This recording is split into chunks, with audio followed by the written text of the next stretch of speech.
नमस्कार, मेरा नाम है अनुज। इजरायली हमले में 900 वर्ष पुराना चर्च हुआ ध्वस्त।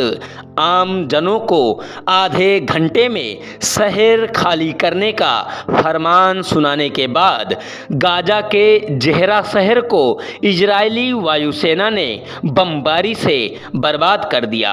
आम जनों को आधा घंटे में शहर खाली करने का फरमान सुनाने के बाद गाजा के जेहरा शहर को इजरायली वायुसेना ने बमबारी से बर्बाद कर दिया। मिसाइल हमले की चपेट में 900 वर्ष पुराना ऑर्थोडॉक्स क्रिश्चियन चर्च आ गया।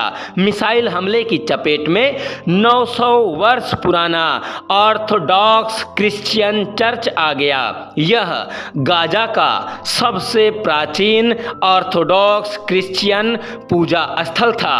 इजरायली सेना ने कहा है कि उसके निशाने पर हमास का कमांड सेंटर था, जो चर्च के नज़दीक स्थित है। निशाना चूक जाने से मिसाइल चर्च पर जा गिरी। इजरायली सेना ने कहा है कि उसके निशाने पर हमास का कमांड सेंटर था, जो चर्च के नज़दीक स्थित है। निशाना चूक जाने से मिसाइल चर्च पर जा गिरी।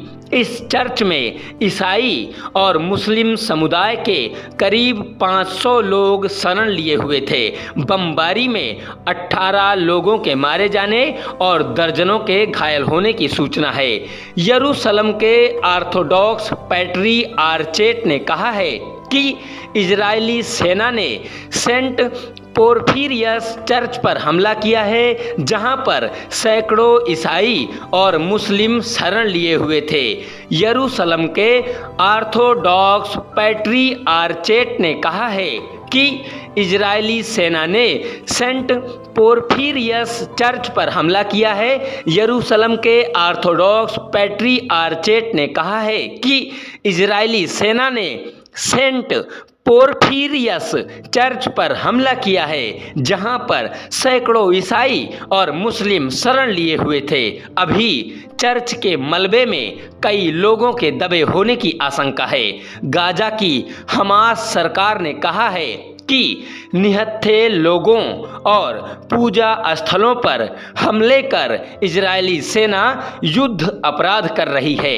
गाजा की हमास सरकार ने कहा है कि निहत्थे लोगों और पूजा स्थलों पर हमले कर इजरायली सेना युद्ध अपराध कर रही है। इसके लिए इजरायल के खिलाफ कार्रवाई होनी चाहिए।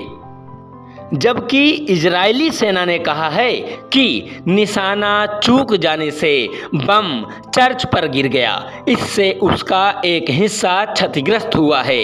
इजरायली सेना की गुरुवार रात हुई बमबारी में गाजा के जेहरा शहर के 25 बहुमंजिला भवन नष्ट हुए हैं।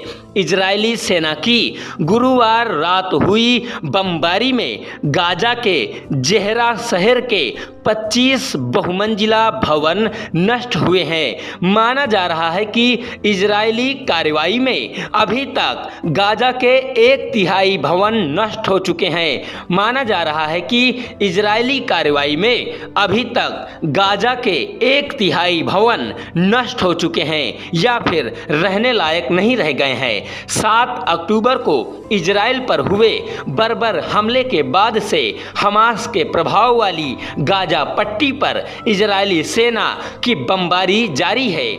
7 अक्टूबर को इजराइल पर हुए बर्बर हमले के बाद से हमास के प्रभाव वाली गाजा पट्टी पर इजरायली सेना की बमबारी जारी है। इस बमबारी में अभी तक 4137 लोग मारे जा चुके हैं। इस बमबारी में अभी तक 4137 लोग मारे जा चुके हैं और 12,000 से ज़्यादा घायल हुए हैं। मारे गए लोगों में 1500 से ज़्यादा बच्चे और करीब इतनी ही महिलाएं हैं।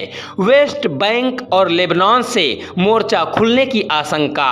वेस्ट बैंक और लेबनान से मोर्चा खुलने की आशंका। गाजा पट्टी में लड़ाई लंबी खींचने पर वेस्ट बैंक और लेबनान से भी इजराइल पर हमले हो सकते हैं। गाजा पट्टी में लड़ाई लंबी खींचने पर वेस्ट बैंक और लेबनान से भी इजराइल पर हमले हो सकते हैं। इस आशंका से इजराइल ने लेबनान सीमा के नज़दीक बसे किरियात सिमोना शहर को खाली करा लिया है।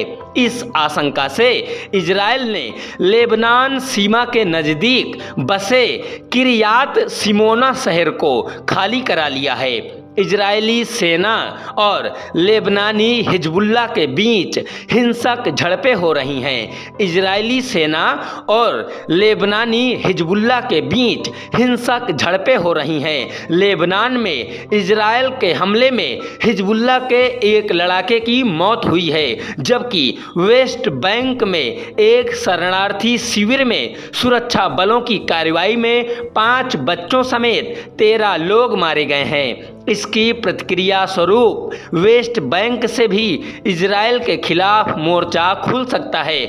गुरुवार रात लाल सागर के ऊपर से इजराइल की ओर जा रही 3 मिसाइलों को वहां मौजूद अमेरिकी युद्धपोत ने जवाबी हमले में नष्ट कर दिया।